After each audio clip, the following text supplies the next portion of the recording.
Good afternoon, ladies and gentlemen. Thank you for joining us at the Singapore International Cyber Week today. A friendly reminder to all guests, please switch your mobile devices to silent mode so we may have an uninterrupted session later. The session will include a Q&A during the panel discussion as well, so please take this opportunity to interact with our speakers. You may scan the QR code on the screens or at your seats to participate during this segment.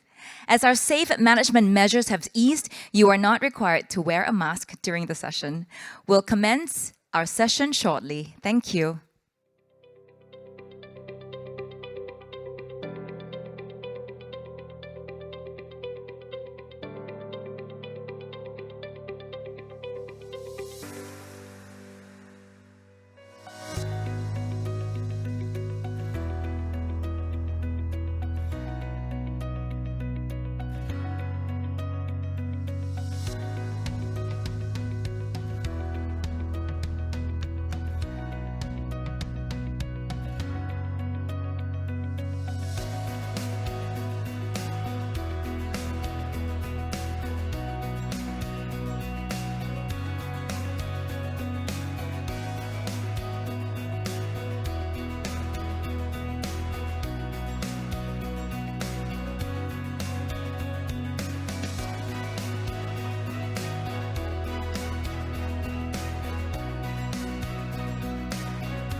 Good afternoon, distinguished guests, ladies and gentlemen.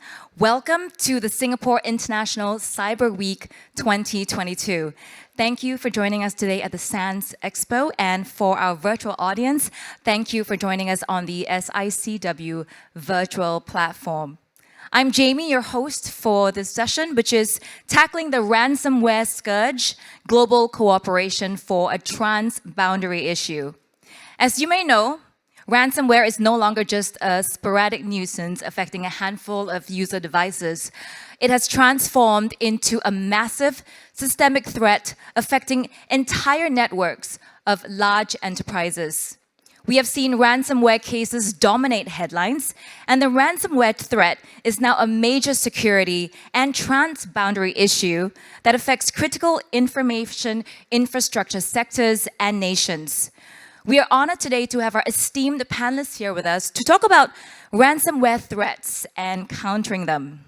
But first, to kickstart the session, we are privileged to have the Honourable Tim Watts, MP, Assistant Minister for Foreign Affairs of Australia, here with us today to deliver his keynote address. Minister Watts, please.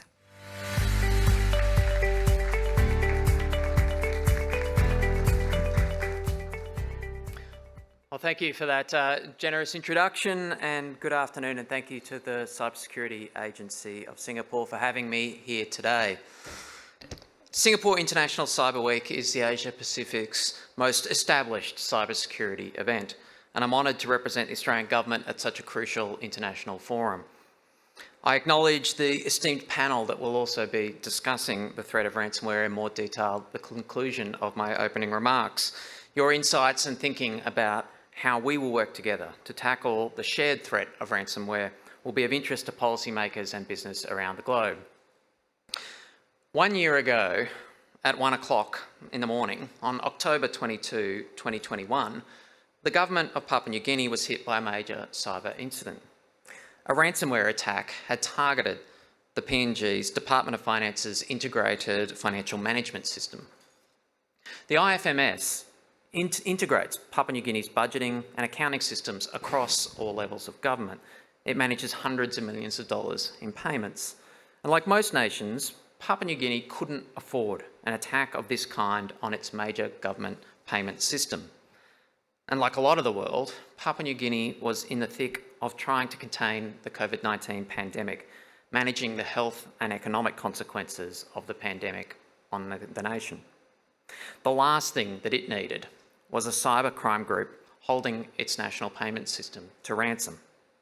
Papua New Guinea was able to respond well to this incident, but the potential impact of ransomware attacks on developing countries is significant. Ransomware attacks have become ubiquitous across the developed world in recent years. In Australia, the Australian Cybersecurity Centre identifies ransomware as the most destructive cybercrime threat facing our nation. We've experienced ransomware attacks targeting our hospitals, our logistics sector, our brewers, our food sector, our resources companies, our political parties, our media companies, just to name a few targets. Like most developed countries, in recent times we have begun to coordinate action across the public and private sector to build resilience against these ransomware attacks, to respond to them when they occur, and increasingly to seek to deter them.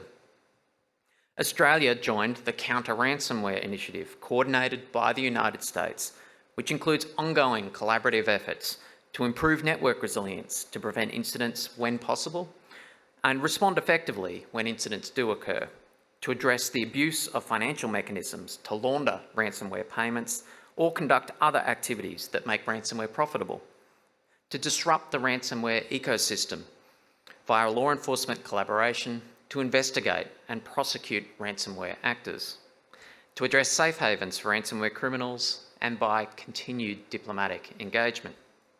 Pleasingly, we've also increasingly begun to coordinate with like-minded countries in these endeavours. But the threat that ransomware poses to developing nations is more pernicious again and requires the attention of the international community. Digitalisation is a major economic development priority for many developing nations, especially as they seek to recover from the health and economic impacts of the COVID-19 pandemic. Greater connectedness, enhanced by digital adoption, opens many countries in the global south to the opportunities presented by the global economy. But the economic gains offered through greater digitalisation are threatened by cybercrime threats like ransomware. Last year's incident in Papua New Guinea isn't an isolated case of ransomware groups targeting developing and middle-income economies. Increasingly, ransomware groups have begun attacking targets in the global south, the part of the world with the least to lose. Costa Rica's government, for example, was a target of a crippling ransomware attack earlier this year, which affected government systems and web platforms. The worst of the damage was inflicted on the Ministry for Finance, who was unable to collect taxes and other revenue. And as a result of the attack, the Costa Rican President, Rodrigo Chavez, declared a state of national emergency. Peru, where I was 2 weeks ago, was also the target of a major ransomware attack against the National Director of Intelligence, the country's intelligence agency, in May of this year. India has also seen a spike in ransomware incidents, and earlier this year, India's second largest airline was hit with a ransomware attack which prevented flights from normal operation. In June, ransomware gang Ransom House claimed responsibility for an attack on Africa's largest retailer, ShopRite, which compromised customer data in Eswatini, Namibia, and Zambia. And a recent report from the British think tank, the Royal United Services Institute, RUSI, argues that rapid digitisation of the global south has not always been matched by the sophisticated cyber security practices needed to secure it. RUSI argues that COVID-19, quote, has accelerated this trend due to efforts to create effective responses to health challenges. They argue that the adoption of new technologies often outpaces, quote, the establishment of the kind of regulation and cybersecurity standards that could help to manage new threats and vulnerabilities that arise. We know this to be all too often the case in developed countries, but it's been particularly true in developing states. In Australia, we have a dedicated cabinet-level Minister for Cybersecurity, my friend the Honourable Claire O'Neill, to coordinate our efforts against these threats. Addressing the threat of ransomware is a key priority for Minister O'Neill. And when Minister O'Neill announced Australia's new cybersecurity strategy in August, she said that it will take a, quote, whole-of-nation effort. But our efforts do not end at our national borders. Minister O'Neill and I recognise that, as with other malicious cyber activity, the threat of ransomware is not constrained by national borders. As RUSI pointed out in their recent report, the increasing breadth of countries being victimised by ransomware is not an isolated problem. The direct impacts also have ripple effects, producing aftershocks throughout global commerce and governance. So in Australia, we recognise that domestic cybersecurity is closely linked with our international efforts. It is in our common interest to support the global south with measures to boost our cyber resilience, particularly in developing countries in our own region, in Southeast Asia and the Pacific Islands. Internationally, Australia is strengthening our cooperation with government and multi-stakeholder partners across the globe to address this shared threat. Australia and Singapore are both active participants in the US-led counter-ransomware initiative, which seeks to enhance diplomatic efforts and international cooperation to combat the threat of ransomware. In our immediate region, Australia and Malaysia jointly initiated an ASEAN region forum points of contact directory, a simple, practical and voluntary measure to maintain clear channels of communication in the event of cybersecurity incidents. The Pacific Cybersecurity Operational Network, PACSON, was established to foster regional cooperation and collaboration, and to ultimately protect Pacific regions' respective information infrastructures. While not a CERT or a CSIRT, PACSON maintains operational cybersecurity points of contact and empowers members to share cybersecurity threat information. PACSON also provides opportunities for technical experts in the Indo-Pacific to share tools, techniques and ideas.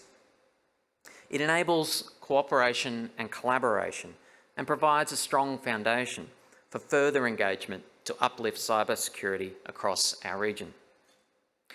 Another example of the capacity building initiatives on this front is the work of our neighbours in the Pacific Islands Law Officers Network, or PILON, a regional network of senior law and justice officials from 19 Pacific Island countries. PILON members contribute to a safe and secure Pacific by promoting justice and the rule of law through regional cooperation, capacity building and shared expertise. Cybersecurity, cybercrime and cyber-enabled crime, including ransomware, are key areas of strategic focus in the Pacific Island Leaders' BOA Declaration on Regional Security Action Plan. PILON is also contributing to regional efforts to address this issue by promoting member countries to accede to the Budapest Convention. In Australia, we also have our flagship cyber and critical technology capacity building program, the Cyber and Critical Tech program. Australia works with regional partners like Indonesia, Solomon Islands, Vanuatu, Fiji, Tonga, Papua New Guinea and Samoa to strengthen capacity to maximise the opportunities, to minimise the risks as related to the use of cyberspace and critical technologies. For example, through the program, Australia collaborated with the National Bank of Vanuatu to increase its defences against avoidable cybersecurity incidents. The National Bank of Vanuatu is the only commercial bank operating outside of Port Vila and Luganville, having a presence in over 20 of Vanuatu's dispersed islands. And strong cybersecurity for the National Bank of Vanuatu is critical for protecting the finances, data and livelihoods of thousands of its customers. Another example is the work Australia is starting with Samoa's meteorology department. Having seen devastating natural disasters impact the region in the past 24 months, we are determined to ensure that essential services and data that the meteorology department publishes remains available and secure during these times of need. These examples aim to uplift baseline cyber resilience because we know that uplifting basic cybersecurity goes a long way to managing many entry-level commodity cyber threats, including many ransomware attacks.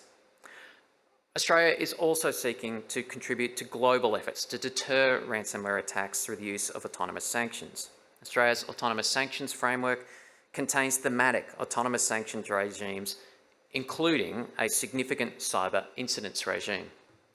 The cyber sanctions regime has three key aims. It signals that we are prepared to take action to deter and respond to malicious cyber actors, consistent with the principles of proportionality and sovereignty. It will impose costs on individuals and organisations, including the organs of any state who engage in malicious cyber activity. And it will uphold existing international law and agreed norms of responsible state behaviour in cyberspace. This sanctions regime, which allows the government to target cyber criminals, is a useful part of the cyber diplomacy toolkit. It's not easy though. Sanctions are not a trivial exercise from a technical perspective and require careful analysis. But conceptually, sanctions regimes are a useful tool for responding to and deterring malicious cyber activity. We recognise that deploying sanctions of this kind would not be without international precedent. Australia's regime enables us to coordinate with like-minded partners in similar sanctions regimes, including the United States, the European Union and the United Kingdom, where it is in our national interest to do so. We look forward to continuing to work with like-minded countries to consider how we can impose sanctions on ransomware gangs and their enablers. Last month, Australia's Foreign Minister Penny Wong met with foreign ministers from Japan, India and the United States at a meeting at the sidelines of the UN General Assembly. They pledged to assist each other in the face of malicious cyber activity, including ransomware, and to take reasonable steps to address ransomware operations emanating from our territories. The theme of Singapore International Cyber Week this year is digital security, a shared responsibility. It's well understood that cybersecurity is a shared responsibility across businesses and governments within domestic borders, but that responsibility extends across nations too. RUSI, in the report I mentioned earlier, argues that, quote, high-income countries have an economic and a moral interest in ensuring ransomware does not create significant disruptions in middle-income and developing countries. RUSI is right. It's in all of our interests that cyber threats like ransomware do not threaten the stability of governments, economies and societies in nations in our region. And where developing countries lack the resources, expertise and scale to respond to this threat, developed countries need to be ready to assist. As high-income countries increasingly mobilise against the threat of ransomware to their own national interests, we need to ensure that the developing world is not left behind. The new Australian government is committed to listening to Pacific Islands voices and restoring Australia's place as the first partner of choice for our Pacific family. We want to make a uniquely Australian contribution as a partner of choice for the countries of the Pacific, reliable, turning up, showing respect, listening and being transparent and open. The security of the Pacific must remain the shared responsibility of our Pacific family, of which Australia is in part. The Pacific family is best placed to respond to threats to our region. We've heard Pacific Islanders' desire to pursue an economic development through greater digitisation and connectivity. We've also heard their concerns that these gains not be jeopardised by cyber threats like ransomware. Cybersecurity is integral for keeping key government systems online, including those that help manage the impacts of climate change. And as Australia ramps up our efforts to combat the threat of ransomware to our own nation, we'll work hard to be a trusted partner for developing countries in our region confronting the same threats. It's in both our economic and our moral interest to do so. Thank you. Watts, thank you, Minister Watts, for your address. Wishing you a fruitful rest of SICW. Moving on, as we turn the stage around for our panel discussion, we would like to invite you, our audience, to participate in a poll. And today, we are asking you the question, in your opinion, is ransomware a real business threat or is it overhyped? If you want to participate, all you need to do is to scan the QR code on the screens. And to our virtual audience, there's an engagement panel on your screens for you to take part in the poll. We're basically asking you whether you feel that ransomware is a significant business threat, or whether you feel that it is a business threat but not a threat to your organization, or whether you feel it is overhyped. Once again, thank you in advance for your participation. Moving on to our panel discussion, let's dive deeper into the topic of ransomware. Please join me in welcoming our panelists. Dr. Regine Grienberger, Cyber Ambassador, Federal Foreign Office, Germany. Mr. Gregory Bunghart, Acting Director of Cyber Policy at the Department of Public Safety, Canada.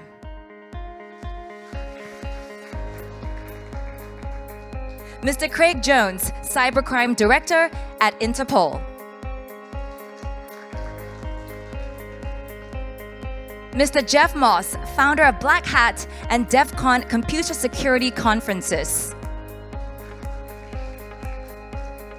And Mr. Kaneru Kalyan Chakravarti, Cybersecurity Practice Leader at Microsoft. Moderating this discussion is Mr. Benjamin Ang, Senior Fellow and Deputy Head of the Center of Excellence for National Security at the S. Rajaratnam School of International Studies. Benjamin, please. During the Q&A, folks, please feel free to raise your hands and we'll get the mic runners to run the microphones over to you. Okay, Benjamin, take it away. Thank you very much. Welcome, everybody, and we're very happy to have this esteemed panel of experts here. You can see that we actually have a very diverse panel that's really covering from the technological expertise of the industry, law enforcement expertise from Interpol, and the government experience as well. It's really serious about looking at ransomware as one of the shared threats. So I guess while we're waiting for the audience to tell us whether they believe in ransomware or not, and I think there's no surprise that the people on this panel do, and I'd like to hear from each one of you in the role that you're in. What are you doing about ransomware? Maybe Dr. Greenberger, you could. Yeah. Thank you, Benjamin, and thank you also for this question, because as a diplomat, I often have to explain what I have to do with ransomware, not being part of tech industry, not being part of homeland security, but actually it plays an important role also in my portfolio, because ransomware has become one of the biggest operational threats, or operational cybersecurity threats, I would say. I mean, that is something that occupies of everybody. And perhaps I add that it's not only a threat that is of interest for our cybersecurity agency or our homeland security people, but also for us diplomats, because with the backdrop of the war in Ukraine, we see that ransomware has also increased relevance as a tool for hybrid warfare. And that is a trend that is absolutely worrying and that we have also to follow. Perhaps I give you a short status report of what is going on in Germany in terms of, let's say, the threat landscape. We have almost every day a serious ransomware incident that is reported to the government level. Our Digital Industry Association, Bitkom, published some figures in August on, let's say, the relevance of this kind of malware. They found that 9 out of 10 companies have had some experience with some kind of data breaches, sabotage, IP theft, or ransomware in a narrow sense of the meaning. 12% of all the companies in the digital sector have experienced some concrete ransomware attack, have suffered from ransomware. And the damage last year in 2021 was 203 billion euros, which is a considerable amount of money. The trend is slightly negative. We had a higher number in 2020, but it's doubled compared to 2019. So it's really also a pandemic. And it has to be said that 203 billion euros means that that amount of money could also have been invested in cybersecurity and not in paying ransom and building back business after that. What I mentioned in the beginning, that we have these blurred lines between cybercrime and state actors, that is something that also our industry sector is observing more and more, and I leave it with that. Thank you very much. That's a staggering, huge sum of money, 203 billion euros.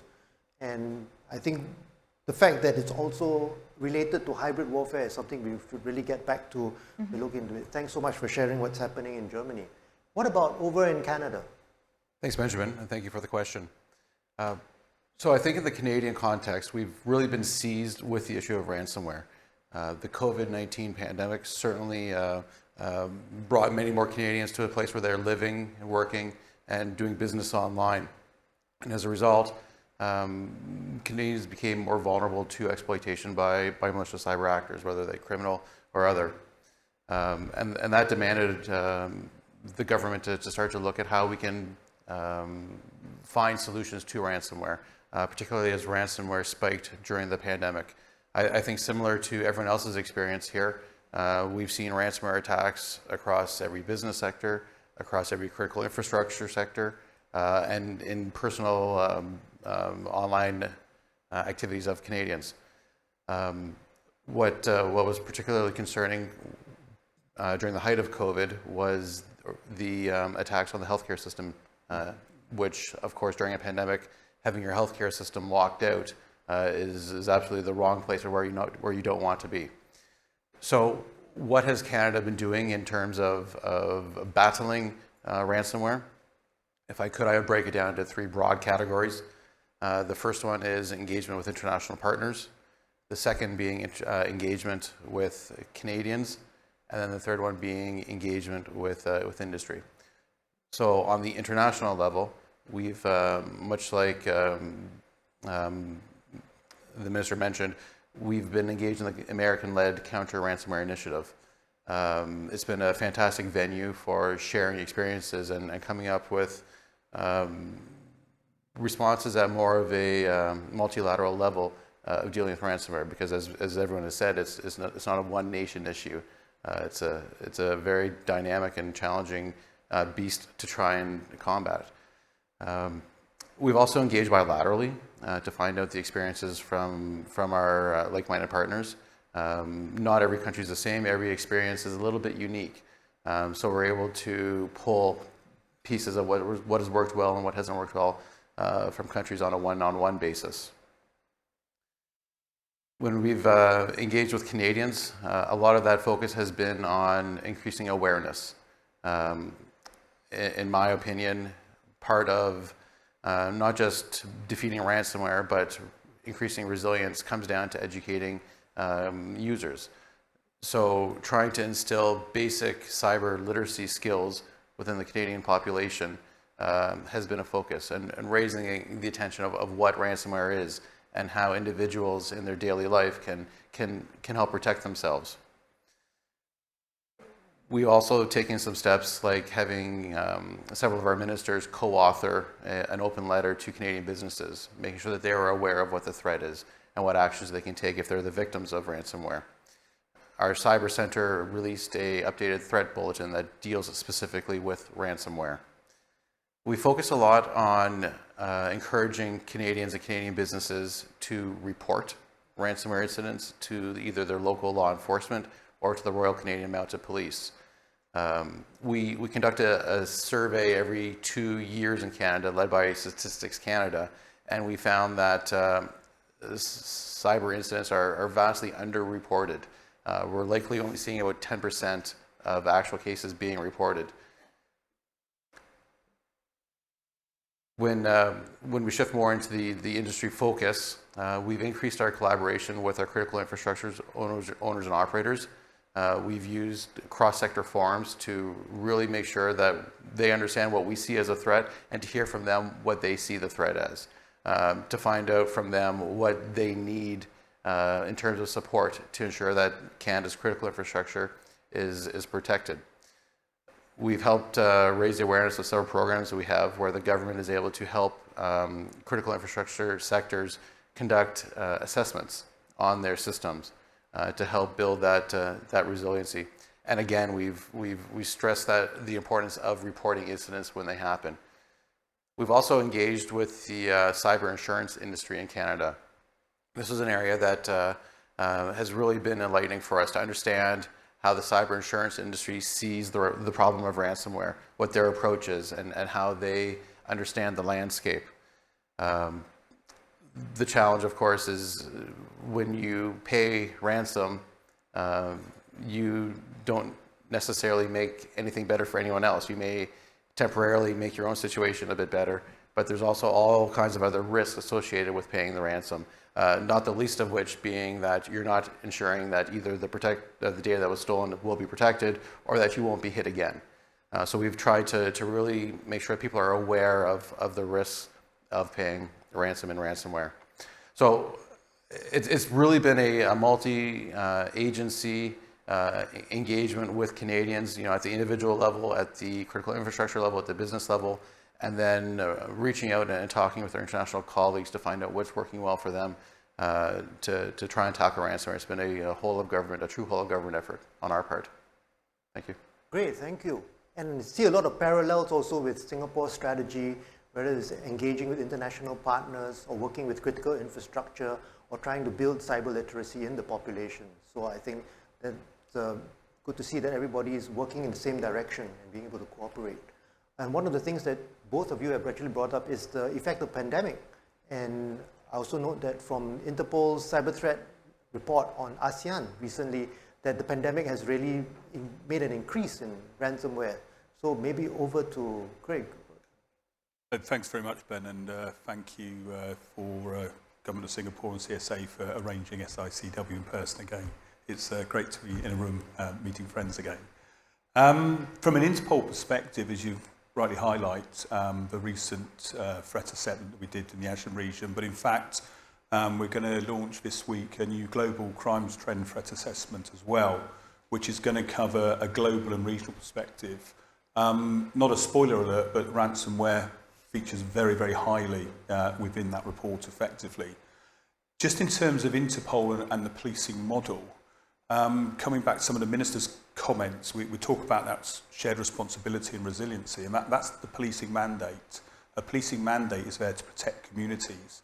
So Interpol's role with 195 member countries is connecting policing for a safer world.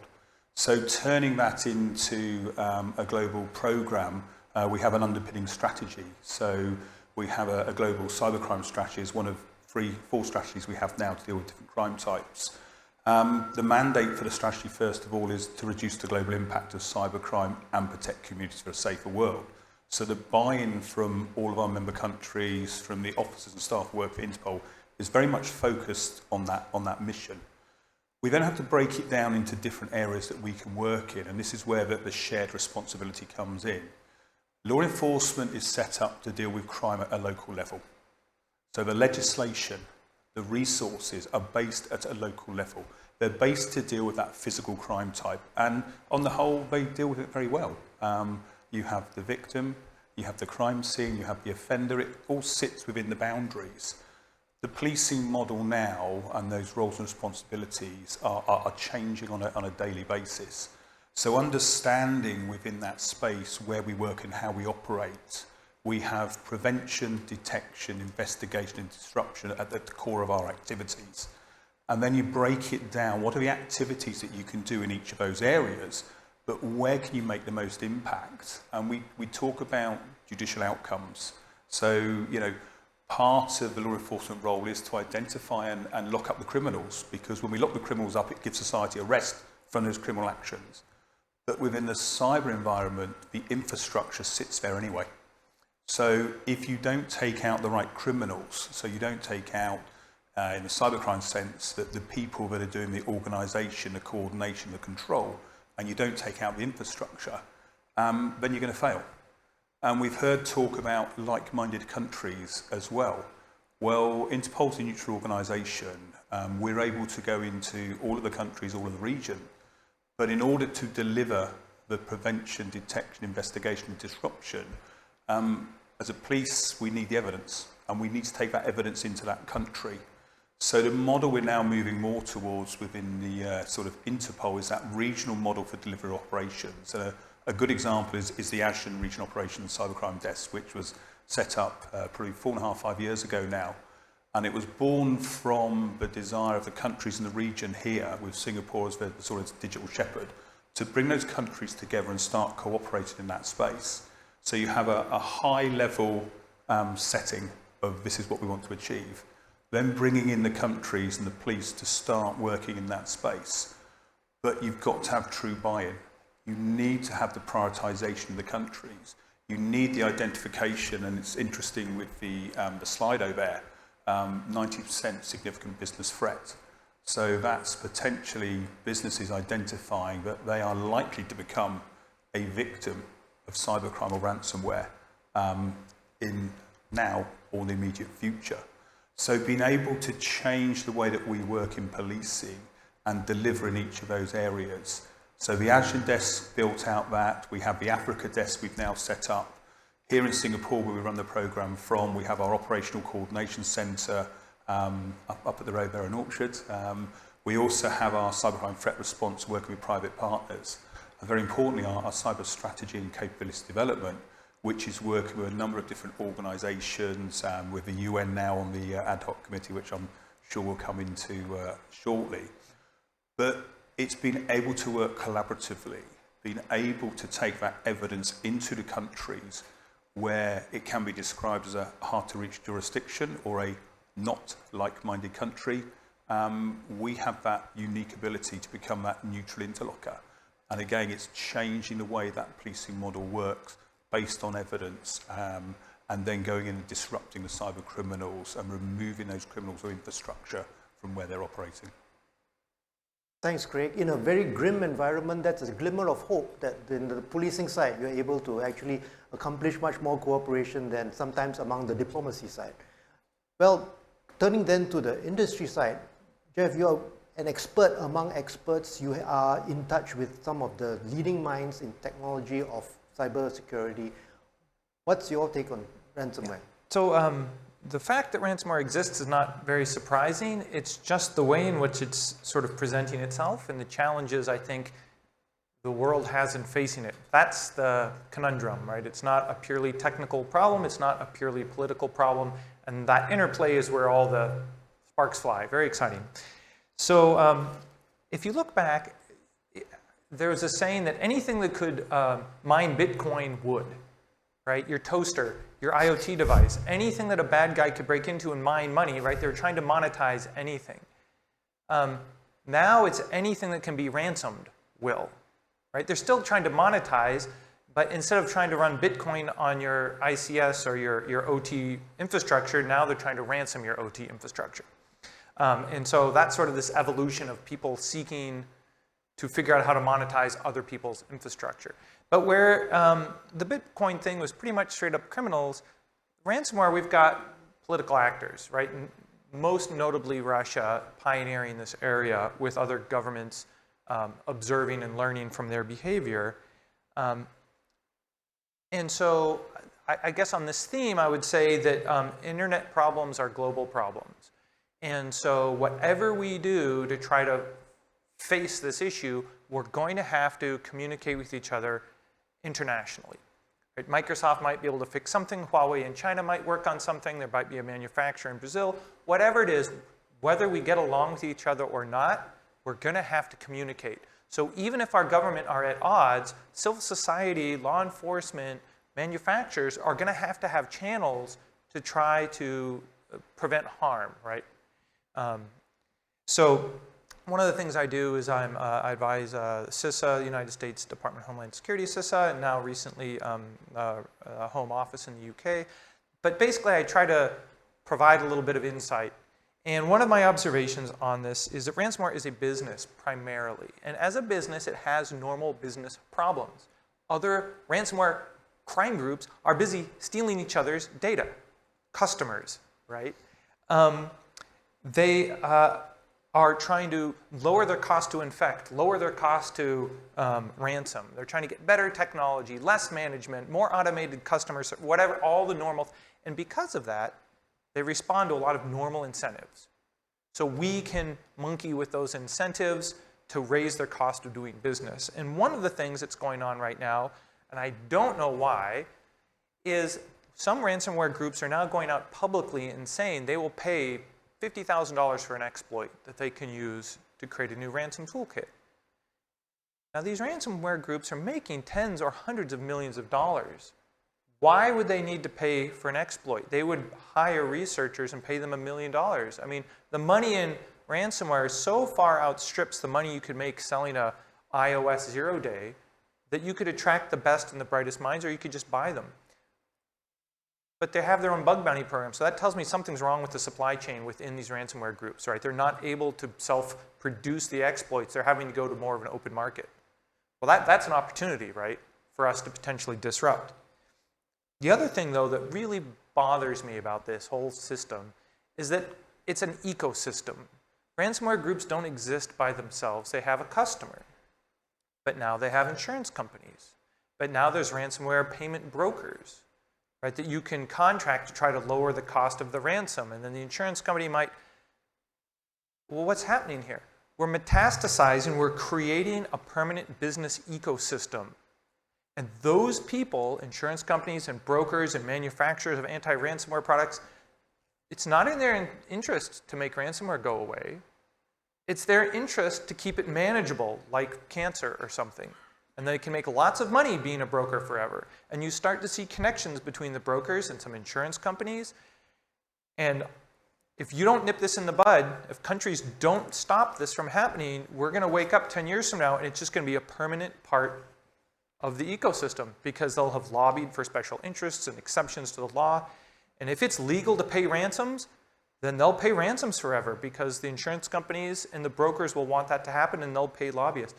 There's not, raise your hand if you can pay money, donate money to an anti-ransomware like special spy crime group that goes out there and kicks in doors of the ransomware groups. Right? There's no group, but I can donate money to save puppies. I can donate money to help veterans. As an end user, I feel really helpless, and I turn to the manufacturers and the governments are the only people in a position to really move the needle here. And so when I see half measures on it's legal to pay ransom, all I hear is, well, then this is around forever. There's no, because you're not going to out-technical your way out of it unless you lock down and wall garden everything to such a degree that everything is unusable. And so we have that dynamic. And then the second dynamic is just, it's a policy problem. And I touched on that a little bit, and I think the approach here is correct, right? It's like-minded countries at first, trying to lure in the other countries. But you have to recognize that governments, when it's political, do not respond to, say, business incentives, increasing the cost of pay to install. They have completely different objectives, right? Showing that America is weak by ransoming their healthcare, decreasing the trust in democracy, attacking voting systems. They have a completely different model. And just because you can technically try to solve one doesn't mean you're going to solve the other, right? And so I just think we need to keep that very clear in our conversation, because we seem to speak about ransomware as if it's, I ransomed your stuff, I paid you money, I unlocked your stuff. And in reality it is, I stole your data, I'm reselling your data, I'm leaking your data, I'm causing you political harm, I'm allowing people to pay me access to get to your data, to leak it, to make you look bad, but then the competitor's also paying me for it. But my competitor's stealing it from me. It's not a simple transaction of pay the money, get your data back. It's super messy. And I think we're making this mental shortcut where we're simplifying it and thinking that that is the mode of ransomware, and it is not. And if we're not addressing these other modes, we're doing a disservice, because there's all these other ways that they're learning to monetize. That is not asking the ransomed person for money. It's going to the community and saying, who will give me the most amount of money to access their data for a month? Okay, now who will give me the second most amount of money to access it for 2 weeks, and so on and so forth. So that's what I kind of do. And then on my day job, I run a small network, and I just back everything up. I do everything I can, least privilege, all these technical measures.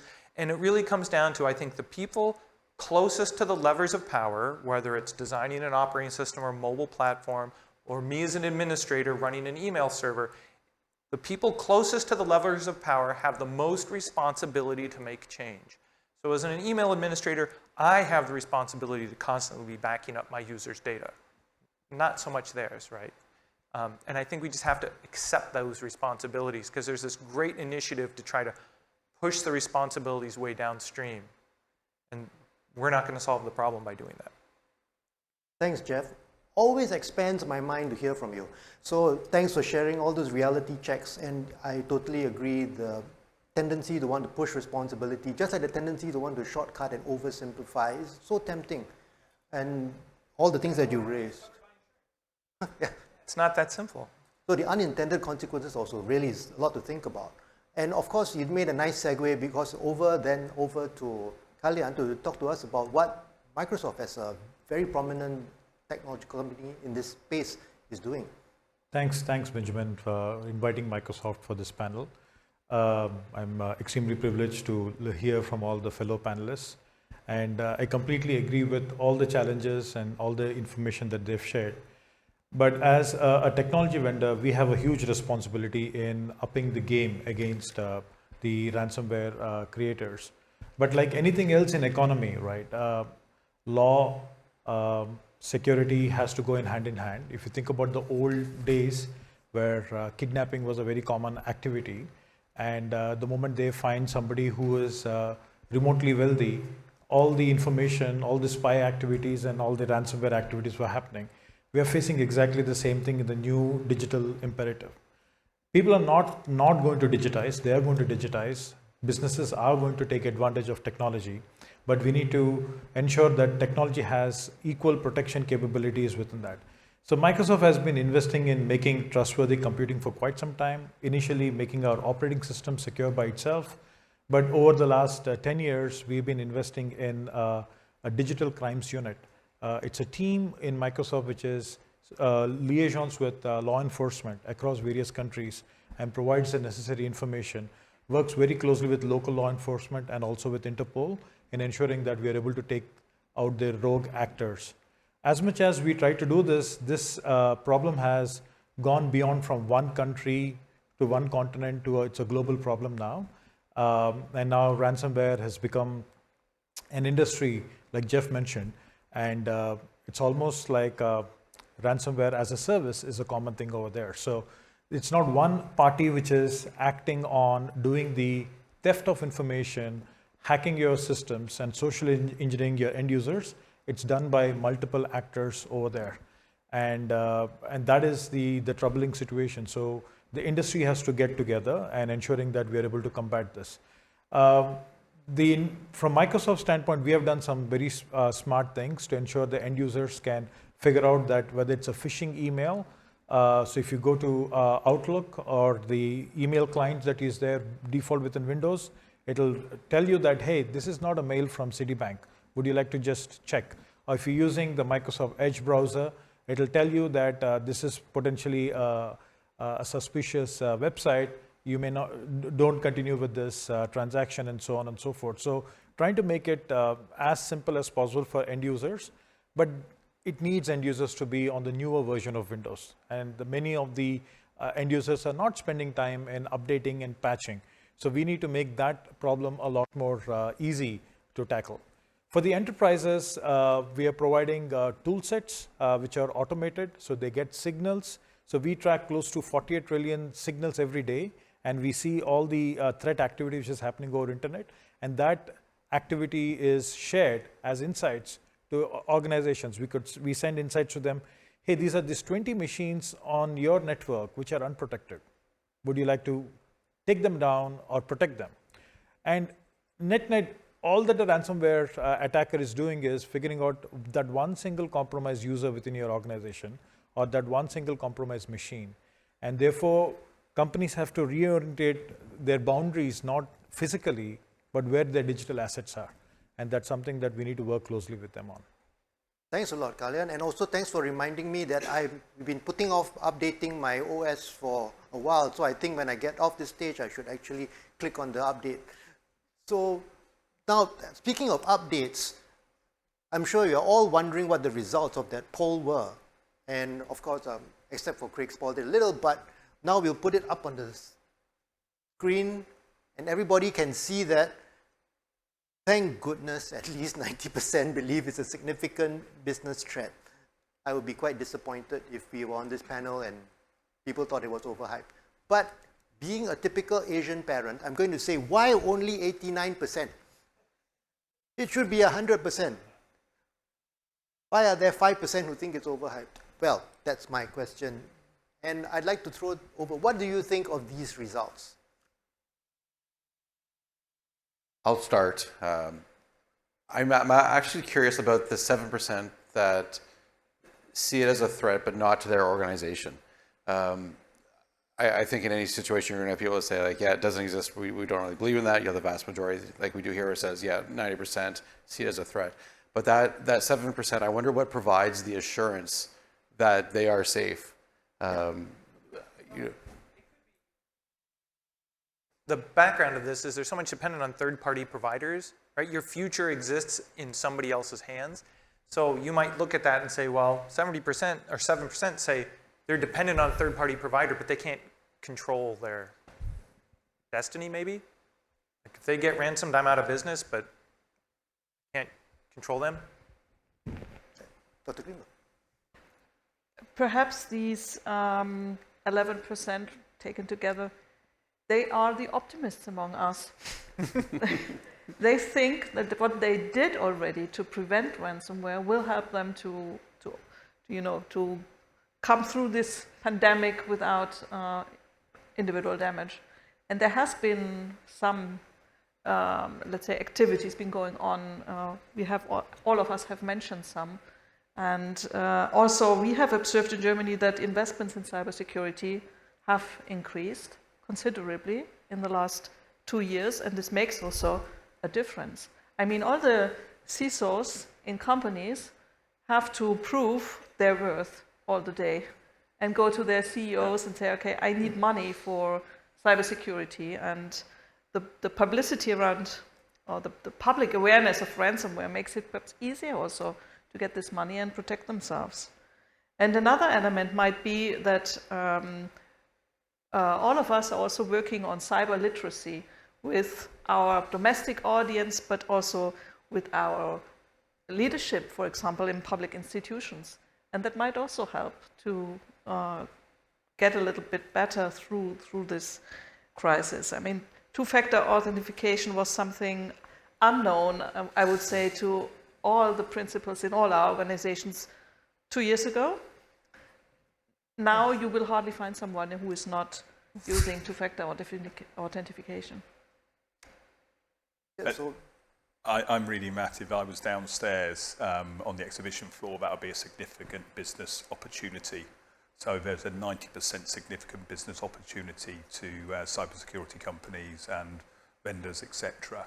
So again, it depends which way you're reading that effectively. In terms of where those figures don't come out, is reported crime. So we don't see this reported. The underreporting, it's one of the things you can say. We're trying to base it on an evidence base. It's very difficult because how do you identify what's not being reported? But again, there's multiple sorts of, as you said, points where you are able to. Where in the US, CISA just gained some authorities to require a mandate reporting. So next year, we're hoping to start seeing some reporting. So again, where does this leave mandated reporting? Yeah. You know, Because how do you size the problem? The onus is in on the business, and I'll give a UK example. There's a mandated reporting if your systems or you lose personal data. So a ransomware attack would be one of those. So it's now reported to the Information Commissioner's Office in the United Kingdom. They are not allowed to report that then into police because of the data protection rules. So you then end up in this very strange reporting balance where you have government agencies that can't actually directly speak to each other and share that information.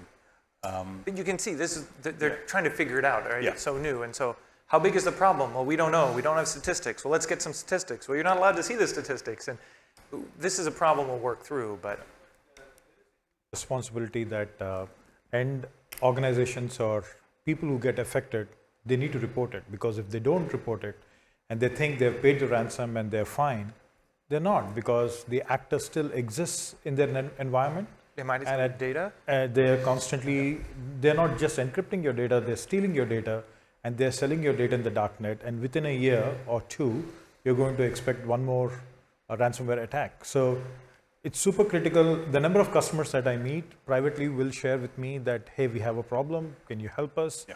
But they don't want to escalate internally within their organization due to stigma, right? Hey, you spent all this, you did all these activities, yet we are attacked? Really? But the fact is, you have to keep up with the times, and you have to be vulnerable, you have to expose and share with your partners and defend yourself, and they have to report to law enforcement agencies.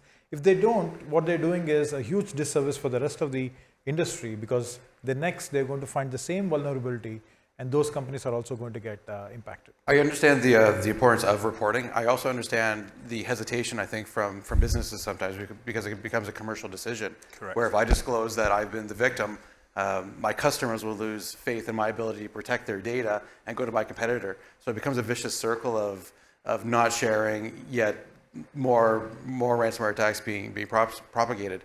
The other bit that I find interesting when we talk about reporting is the threshold that you need to set, because clearly we can't report everything, because frankly we don't have the capacity or the trained cyber professionals to investigate everything or deal with everything. So how do you find out what that right level is for reporting? If you get exposed, you got a threat, you need to report instantaneously to the local law enforcement agencies. Technology vendors like us and our industry peers, we are constantly supporting law enforcement agencies to rescue those particular customers. More importantly, figure out the trends and nip them in the bud before it becomes an endemic situation. Today, it's no longer a technology problem. I understand technology has to become a lot more user-friendly and simpler, but a simple email, which is looking like a lucky draw, is a social engineering activity that people get completely inspired by and then expose themselves.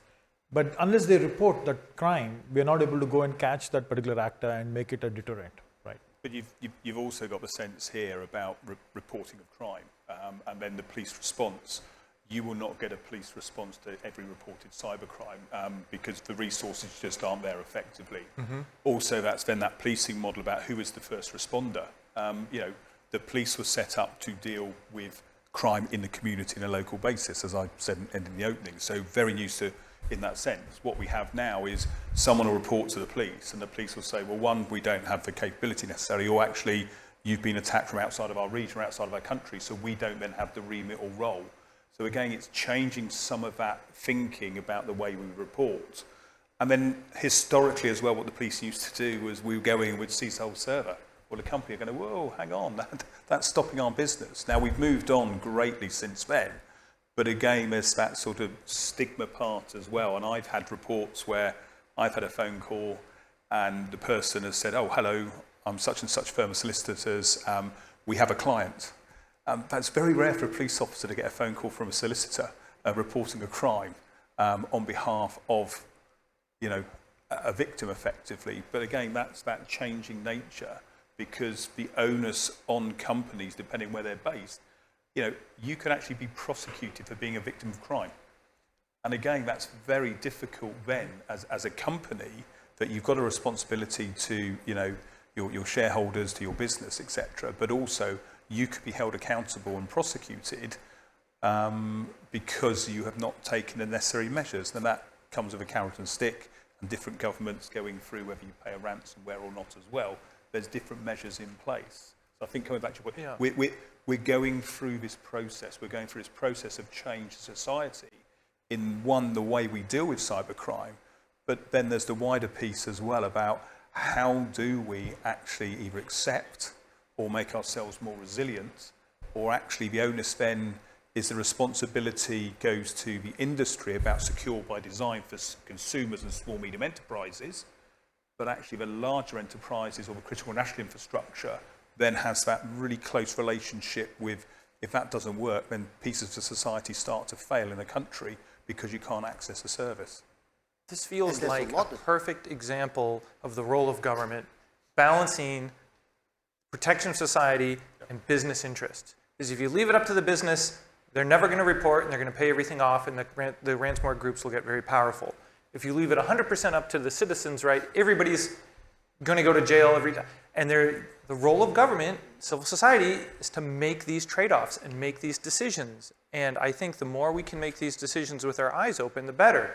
Sorry, business, you got ransomed. The rule is for transparency, just like there's certain crimes that there's no statute of limitations, or there's certain crimes like child abuse have to be reported. Well, guess what? There's another category in cyber now. Sorry, that's what the government has determined, right? And that's the trade-off. And I think the more we can debate this and talk about this publicly, governments will feel more comfortable assuming that responsibility. Because right now it feels like they're really shy, and the longer they wait, the more entrenched these interests will become. Absolutely. So while all this has been going on, the audience has already been asking questions as well. So let's look at some of the questions they've got. What should governments prioritize as they negotiate global norms on countering ransomware, such as at the UN Ad Hoc Committee?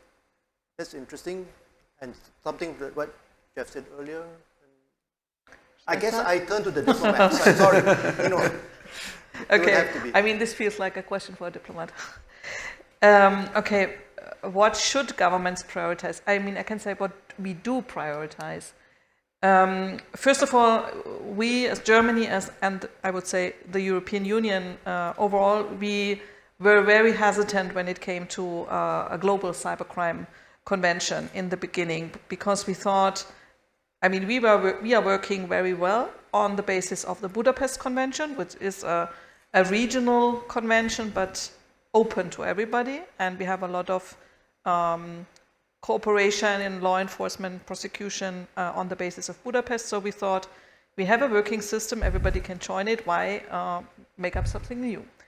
But in 2021, I had a very interesting experience in the global cyber norms discussion, and that was that there is a growing ownership for cyber norms and regulation also in, for example, African countries. And I would say on their side, the shift from connectivity first to other, let's say, a more diversified picture of what the priorities are for international cooperation has also been taking place with regard to this ad hoc committee on a global cyber convention, so that now we have really a buy-in also from the Global South into this convention, and this makes me happy because we have never reached this level with the Budapest Convention. So one of the priorities would be to have a really global convention with everybody on board and willing to contribute to a good text, but also in the end to implement it. And then the second priority would of course be to have definitions and agreements on what kind of exchange between law enforcement entities and so on we would like to have that are really efficient and that really make a difference for practitioners in the daily life of police, of homeland security people, of companies and so on. So that I would say are my two priorities for that. Well, the good news is that we see a lot of yes from the law enforcement side. Yeah. Support. So certainly this is the first convention or crime convention that's been negotiated in over 20 years. I think it's fair to say to start with that the uptake was slow. Coming back to Gina's point here, there are certain conventions already in place. Certainly we found through our Africa Regional Working Group, they have the Malibu Convention. So there's a very strong regional identity to this as well. So I think you could have your national legislation, a regional type convention, but you do need a global convention, an international convention of some sort. At what level and how that's negotiated to, we leave to the diplomats, but Interpol's role within that is to support the process. So we have special representatives at the United Nations. We support the whole process. So we're giving real case examples of where we've done investigations or where potentially Interpol tools and channels could be used in the future, because you have the diplomats in negotiating, and they may not be aware of what is out there globally. So our role within that is to help, inform, educate, talk about what tools are currently there, because we don't need to duplicate. And this is what we see happening time and time again as the digital space expands. We see the duplication in tools. We see the duplication in channels. We've got some very good global channels which are neutral Interpol, which we share information between 195 member countries. They have databases. So looking at mutual legal assistance and being able to put that in an electronic format, Interpol would not own that. The member countries would own that. We as a neutral organisation would help facilitate that. So again, the conversations we're having at the UN highlighting these things, because we need to operationalise the convention at the end. The UN and the UNODC are very, very good at capacity building, capability building. Their mandate fits very well with that. But they don't have that operationalisation mandate, which we do. So this is where we can complement each other very, very well. And this is where we're looking forward to the convention highlighting the work of the UNODC, but also in Interpol as well as the only two truly international organisations and neutral that can do this. But we still come back to like-minded countries. So within all of this process, there will have to be a like-mindedness by consensus for all countries involved in that to agree that draft, which hopefully in Vienna we will be seeing the first 3 chapters in January, and starting as the countries will go through that line by line, word by word. That sounds like I should ask another diplomat the question as well. And also, but there's also going to be challenges as well, right? So there's another question about what are the challenges in reaching this consensus. I'd say if I had to come up with a norm, and creating norms is pretty tricky, I would have a norm of calling out bad actors. Because what we see is there's certain safe havens, apparently, for ransomware. Banks that all the money happens to get laundered through certain banks, or certain Bitcoin exchanges, or certain countries that miraculously nobody has ever prosecuted, right? There's never a police investigation in these certain countries. There are lists that countries maintain of countries that violate child labor or organized crime, or there should be a norm of calling out bad actors. Because if you can't call out the bad actors, countries, institutions, right, that's a signal. And a lot of them want to not be on those lists. And you can be added to the list, you can be removed from the list. Right? And I think as a norm, that's probably much more achievable because just debating it out loud will terrify half the countries and make them want to improve. I don't know, as a non-diplomat, but I'm just saying it works in tech a lot, and it works in other governance structures. The United States in cyber used to never name its enemies. And for years, there are a number of us that kept saying, how come we can't name our enemies? Why? We know Russia's attacking us. We know China's stealing intellectual property. We know Iran is doing this. Why don't we ever name them? Is there some fear that by naming them, they get power over us? And toward the end of the Obama administration, all of a sudden, we started naming our enemies. Well, the world did not end. It actually advanced the dialogue. It enables us to have the next conversation that we were prohibited by not naming them. And I think we're going to have norms like this that allow us to advance the dialogue. With the norms, what's equally important is enforcement, right? I mean, we know that it is getting expensive for ransomware actors to continue doing what they're doing. Securing expertise is super hard for them, and hence they've transformed into this gig economy. So it's the standard toolkits that are there, and they're just looking for free attackers who can basically take advantage of these kits. If we can work together and take down those kits, then it's going to get super hard for them to repeat that again and again. So in the last 1 year, we have taken down some 4 different organizations along with help with Interpol. We have given evidence, and there's been a good job done by law enforcement agencies to take down this company called Conti, which is running Hello Kitty as a ransomware. So it's working, but we just need to do more of the same so that it becomes more expensive. Like Jeff suggested, name them so that they don't find enough banks and infrastructure to do it. At the same time, take down the technology used, the kits used, and don't make it easy for them to do this job. Examples. So the first one is Nigeria. So we've carried out a number of activities of disruption by going into the communities where the cyber criminals are and arresting them. And that's been led by Nigeria, because Nigeria have recognized that they have cyber criminals operating throughout their country, making huge amounts of money, causing harm. They're attracting locals to those organized crime groups. Now, the way we did that was using private sector data, working with Nigeria, and then working with countries where the victims were. We could help coordinate to facilitate that activity. It was then undertaken by Nigeria. Now, I was nervous because I was saying to Nigeria that, we can't say all the criminals come from Nigeria. And they're saying, no, it's fine, because we know we have criminals in our country and we want to do something about it. And I'll give you another example now where I won't mention the country's names because it's an ongoing investigation, but a very large country called out 3 cyber criminals acting in another country, and they were very clear in their messaging. They called them cyber criminals. They said the criminals were acting globally, causing harm and doing cybercrime. They were also causing cybercrime in their own country. So as the director of Interpol, leading operations, I wrote to that country, and their chief of investigation said, how can we support you? Because I know you can't work directly or go to that country. We can be the neutral interlocutor. I then wrote to the country, and I'll be visiting that country soon as well, and I'll be discussing that with them. But what I need is the evidence. In order to start those questions and calling out, I need the evidence. Interpol does, because we can act and work on behalf of 195 member countries. And this is not going to happen overnight. This is a process now where we start having like-minded countries, but we start addressing the key harm factors. But for us, we only do it through the crime lens because of our Article 3. So it's political, military, racial, or religious. We can't. So again, we can set our criteria very, very clear.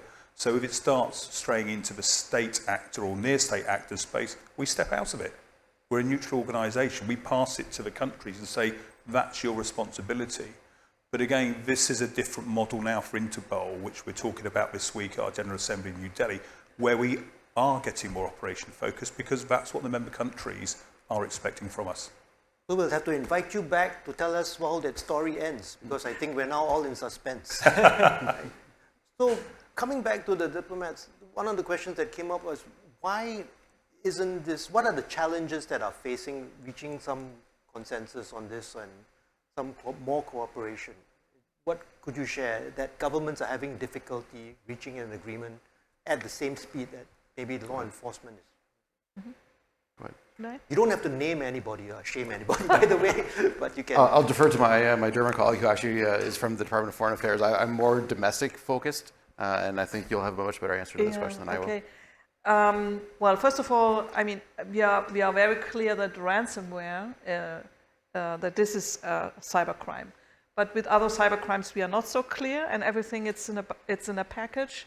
So the definition of cybercrime is a major difficulty to find consensus. Another is, of course, there is a kind of a resignation by everybody regarding the safe harbors of cyber criminals, that whatever we set up, whatever we write down on paper, remains on paper only. And this makes also some of the participants in such negotiations think, okay, I'm wasting my time here. I actually should invest my time more in resilience measures or hacking back. That's also a discussion that we are having. I also was reminded that we have questions from the floor. So if anybody has questions from the floor, please do raise your hand and they'll bring a mic over to you. But in the meantime, I wanted to ask one more question which was which came in online, which is as technologies evolve and more companies are going onto the cloud, how is ransomware evolving as well? And also with, as you mentioned, somebody has asked a question about ransomware as a service. How is this changing the nature of ransomware? So the advent of cloud has accelerated the digitization of most small and medium companies and large enterprises. But the security awareness, the cyber awareness is not equivalent to the acceleration of this technology adoption. So what ends up happening is people perceive this infrastructure similar to how they would keep it within their own data center. So they're not using all the tools and technologies and the approaches required to secure the cloud infrastructure. So they would leave user credentials open. They would not encrypt their systems and so on and so forth. So all it takes is, if you think about the recent example of Uber, where just one user got compromised based on a social engineering activity. And from there, that bad actor could traverse within their environment and had access to all sorts of information, right? So cloud is a great opportunity. At the same point in time, you need to be very responsible and secure that information. A lot of people take care of payment information, but they don't take care of all information. So that's something that every enterprise has to invest. Like having security guards, having a zero trust approach is super critical. Having a defense in depth approach is super critical, irrespective of which technology you're adopting or which cloud environment you're using. At the same time, be mindful that it is everybody who's going to find an open way to get into your environment will take advantage of it. If not, stealing your information, use your cloud infrastructure to do nefarious activities, right? In the past, people would infect your desktops and do nefarious activities. Now they would infect your cloud infrastructure and start doing mining of bitcoins or start using them as hosts to attack other infrastructure and so on and so forth. So it is equally important for enterprises to invest in that capability. I'd say one of the most terrifying things about ransomware, and when I think about the evolution of ransomware, we're really close to the end state, like as terrifying as it can be. We're just entering that final terror chapter. And the terror chapter goes something like this. You get paid as an employee to ransom your own company, right? These ransomware companies have a pay per ransom. So you say, man, I really don't like my company, and I want to ransom it for this, ransomware group X. And you get the image and you download it to a USB. Ransomware X has a digital signature on there. They know that if you infect them, you're going to get 10% of the payout or 20, whatever it is, right? And now you're incentivized as the employee to run around and infect the company And maybe you're a contractor, maybe you're a traveling salesman and you're just plugging it into every USB port you find at every hotel in the world, but you're getting paid, right? So it's like a spiff or a rev share or whatever you want to call it in sales terminology. And so that's no longer a robot scanning the internet or a political adversary saying, hey, let's go try to ransom this bank that we don't like. This is just random people trying to maximize their income by ransoming, right? That's sort of the end state of this. And that's what I meant earlier where I said anything that can be ransomed will, because the bad guys will create an incentive for that to happen. They'll give away more margin, but they'll have a bigger pie. And that day is coming. I think what's going to happen then is it's going to force the vendors into sort of more of a walled garden approach. Right? So we're going to lock in everybody to apps and app stores, and no untrusted code's going to run. And so we're going to get more security, and we're going to have less freedom sort of to compute. But that's the only rational defense against this. Right? Zero trust, least privilege, nothing has access to anything. But that day of you finding out that your disgruntled coworker ransomed the company is coming. And we have to be ready for that. That's terrifying. Yes. Isn't it? Yeah. Point about security guards. So in the physical sense, a business is very comfortable in operating in a physical sense, in that physical security, that physical environment. Where we've moved online, the security hasn't always been built into it because, guess what? They didn't used to lose their data. They didn't used to have the criminals coming after them. So we're doing a real sort of catch-up in that protecting our businesses, preventing crime, but then coming back to return on investment, and you highlighted about the CISO having to justify the purchase of a tool or something like that. You know, you are good whilst there is no attack or you are perceived to have been attacked, but as soon as there is that attack, bang, the finger comes in, the pointing goes on. Yet, if there'd been a break-in physically, again, you're looking at it totally differently, through a totally different lens, because that's the area we're comfortable in. As soon as we go down the technology side, most boards, as soon as you start mentioning technical aspects to them, there is this, oh, we don't want to, one, appear stupid, so we'll keep quiet, or we won't invest in it until after the event. And by that time, it's too late. And coming back to your point about, you know, we're coming towards that end terror chapter, it's already there. We're already seeing organised crime groups infiltrating companies. We're already seeing that incentive being put out. But we're also seeing it about, you know, criminal groups looking and showing they're recruiting people for legitimate purposes, it appears. And especially now during COVID, where you're working in one country for another business, something like that, you know, it's a perfectly natural environment now for people to be working in as well. So you may not even know you're committing a crime effectively. So you can actually take ransomware as work from home. So, you know, that's the business you can actually build. I'm not saying that you should, but I think that's a very sobering thought. And also, I agree You know, that the it's mindset illegal.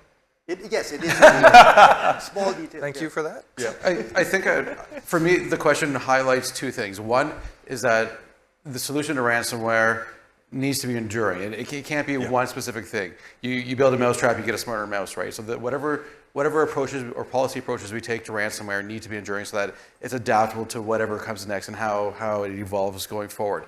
The second part that it highlights for me from a very government perspective is that government is not going to have the answers to this. It's going to take working with stakeholders like industry, with very smart people, to come up with these collaborative solutions to keep businesses and citizens safe.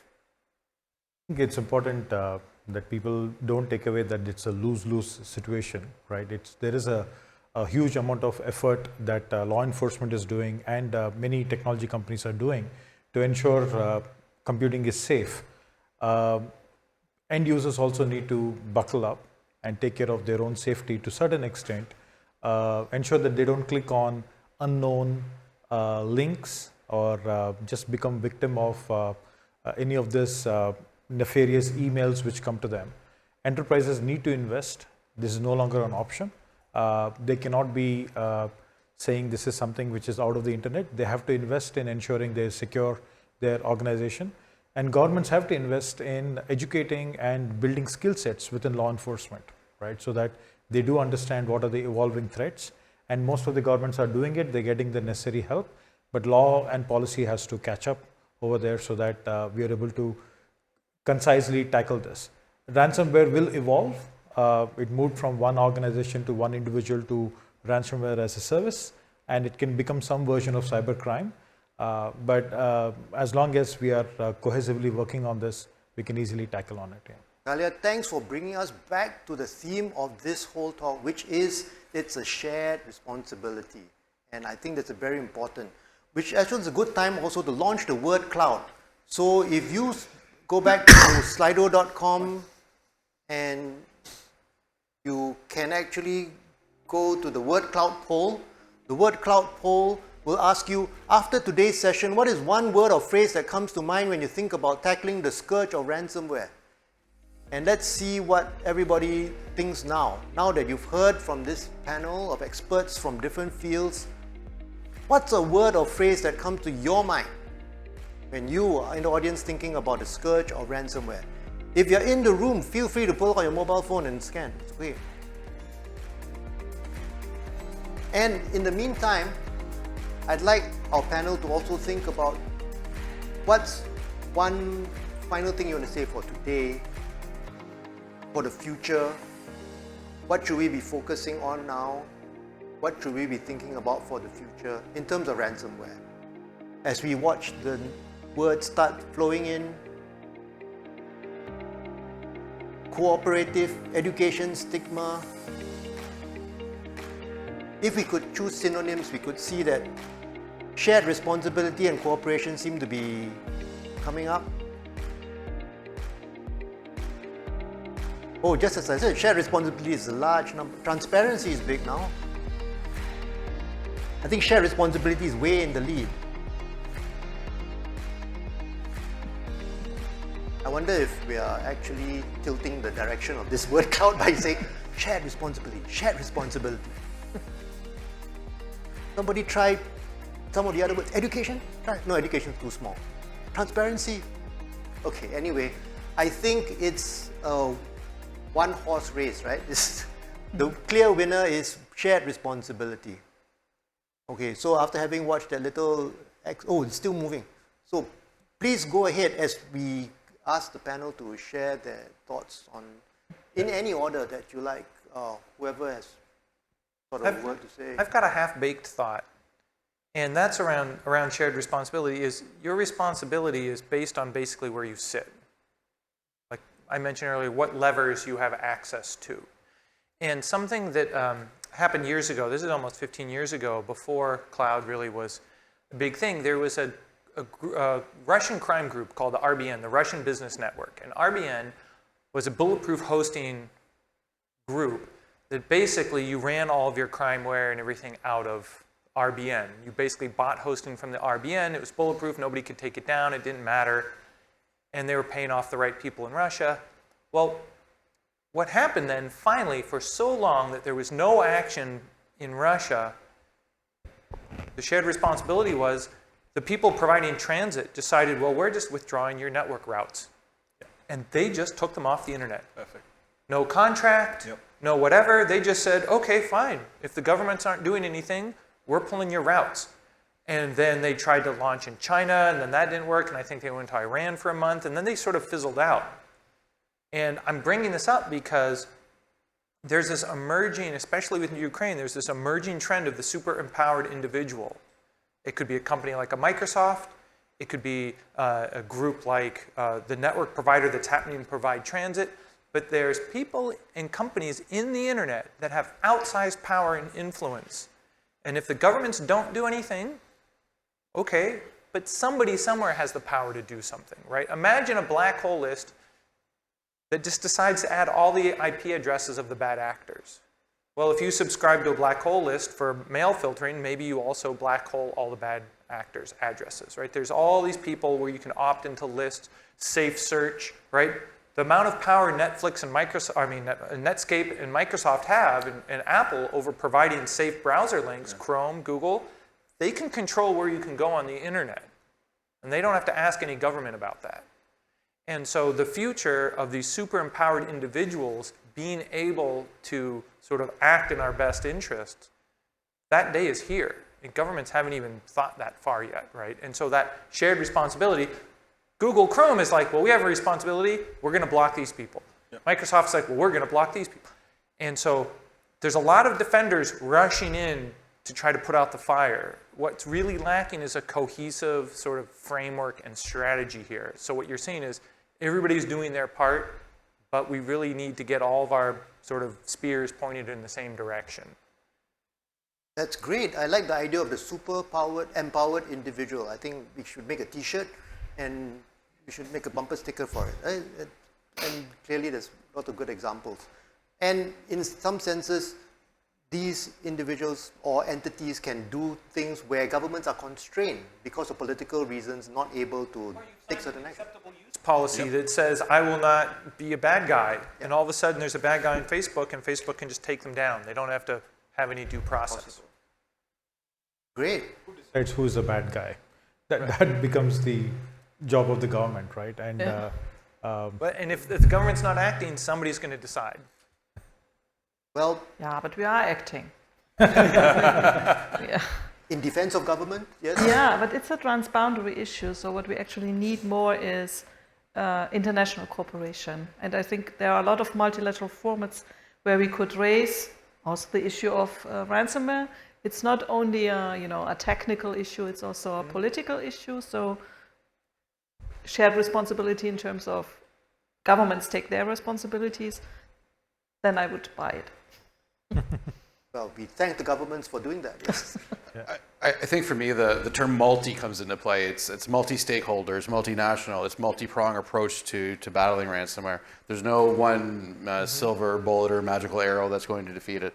It's a multifaceted approach from every component you can think of to try and tackle it. I like that. Any more thoughts on the I'm just very hopeful. The fact that we're having this panel discussion, and this is something which is a mainstream conversation now, I think each one of these people will take their responsibility very seriously and do their act, and eventually we should be able to tackle this much more proactively.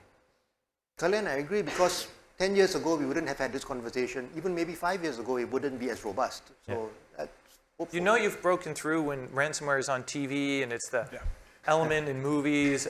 The awareness is there now. It's just, what do we do with it? I think coming back to the figures to start with, where we had sort of 88% think it's going to be a problem and an issue. So looking at it from a business perspective, if you recognise it's going to be a problem, how many businesses actually plan, how many businesses prepare, but actually more importantly, how many businesses practice. So normally we find businesses only tend to practice when they're subjected to a real-world ransomware attack. That's the last time. You just do not want to be in that place at 1 o'clock on a Friday morning, Saturday morning.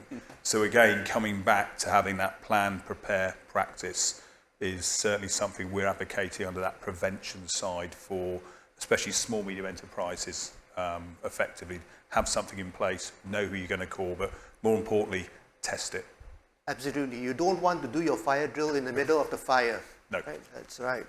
So this has been really great. Does anybody have a final thought you want to share? Especially now that the shared responsibility has now shared some space with cooperation, cybersecurity, transparency, refusal to pay ransom. But I mean, shared responsibility is still the main part of the word cloud.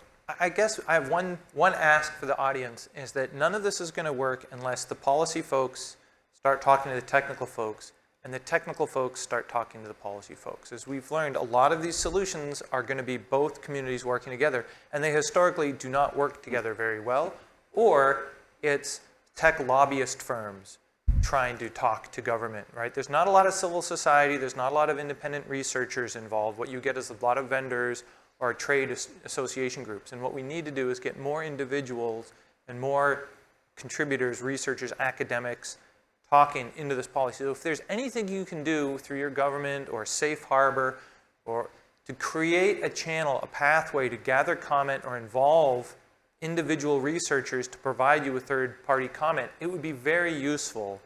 Because I've heard from European Parliament individuals that said, I have all the trade association comments I want, and I have all the government comments I want. I really need a third opinion in the middle. and I can't get that. That's really hard to get. So if we can build that third channel, that will help round out the conversation. Thank you very much.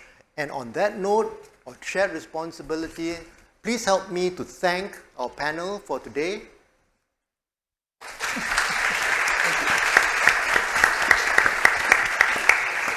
And I hand you back to the MC.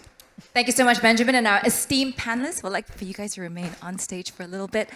So we've come to the end of today's session. I just wanted to remind you that the session recording will be available on demand until the 18th of November, 2022. So please revisit the session on the SICW virtual platform at your own convenience. The next session will focus on digital infrastructure, and it'll be held tomorrow, 1:30 p.m. right here in the studio, and also live stream on our virtual platform. Have a great day, ladies and gentlemen.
you.